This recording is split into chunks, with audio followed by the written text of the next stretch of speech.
నడిపించి మీరు ఆదరించింది ఒక మినీ ఇండియాకు ఈ మెదక్ ప్రాంతమే ప్రాతినిధ్యం వహిస్తున్న సంగతి ఈ సందర్భంగా మనం గుర్తు చేసుకోవాలి.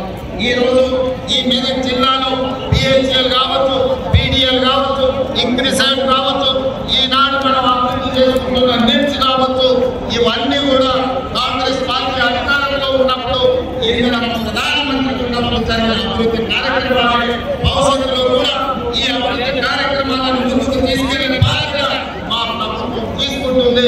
ఈ మెదక్ జిల్లా ప్రాంతంలో అవసరమైన సాగునీరు కానీ, తాగునీరు కానీ, పరిశ్రమల యొక్క అభివృద్ధి కానీ, పారిశ్రామిక వాడల కోసం కేటాయించే నిధులు కానీ తప్పకుండా మేము మంజూరు చేస్తాం.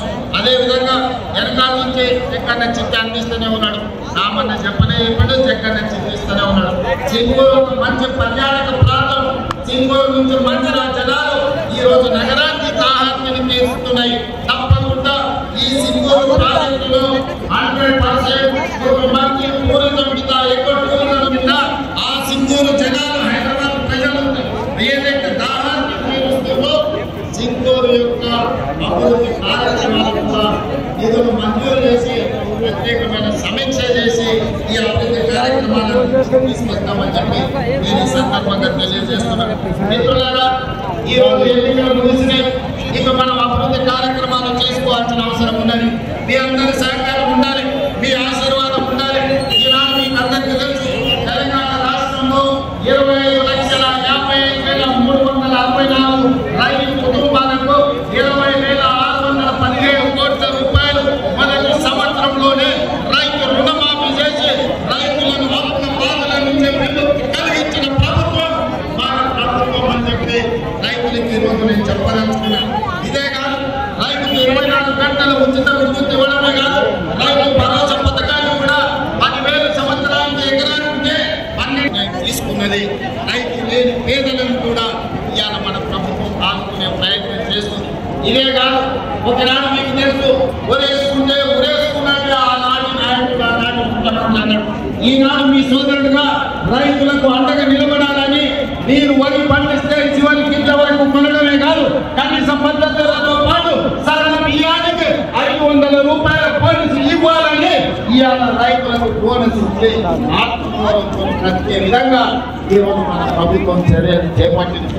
రైతులకు ఒక్క పక్కన మహిళలు ఇప్పటి దగ్గర మా ఆడబిడ్డలతో చాలాసేపు మాట్లాడి ఇవాళ మా ఆడబిడ్డలకు రాష్ట్ర భద్రాచలం రాముల వారి దగ్గరికి పోయినా, యాదగిరిగుట్ట లక్ష్మీ నరసింహస్వామి దగ్గరికి పోయినా బస్సులో ఈ రోజు నిధులు కేటాయించమని చెప్తున్నారు.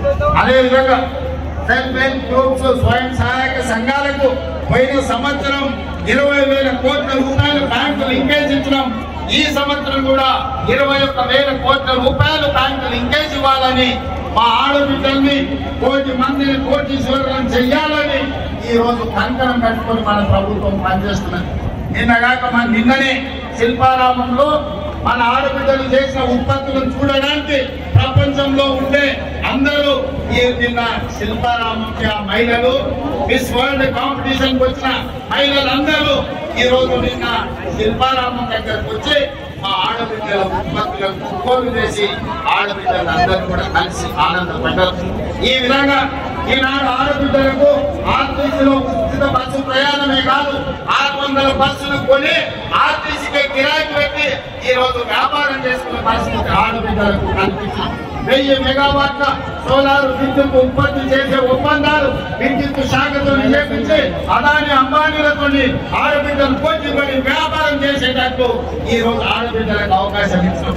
ఈ రోజు అమ్మ ఆదర్శ పాఠశాల పేరు మీద ఆడబిడ్డలకి పాఠశాలలు పెట్టాలని ఇచ్చినాం. ఇప్పుడు నిత్యావసర వస్తువులు కూడా సరఫరా చేసేది ఆడబిడ్డలకి అందియబోతున్నాం. మా ప్రభుత్వంలో ఇందిరమ్మను ఆదర్శంగా తీసుకొని సోనియమ్మ నాయకత్వంలో ఆడబిడ్డను ఆర్థికంగా నిలబెట్టాలి. ఒక ఇంట్లో ఒక ఆడబిడ్డ ఆర్థికంగా నిలబడితే కుటుంబాన్ని నిలబడుతుంది, ఆ కుటుంబం బాగుపడుతుంది, ఆ కుటుంబంలో పిల్లలు చదువుకుంటారు, పెద్దవాళ్లకు వైద్య సహాయం అందిస్తారు, ఆ కుటుంబ ఆత్మ గౌరవాన్ని నిలబెట్టాలని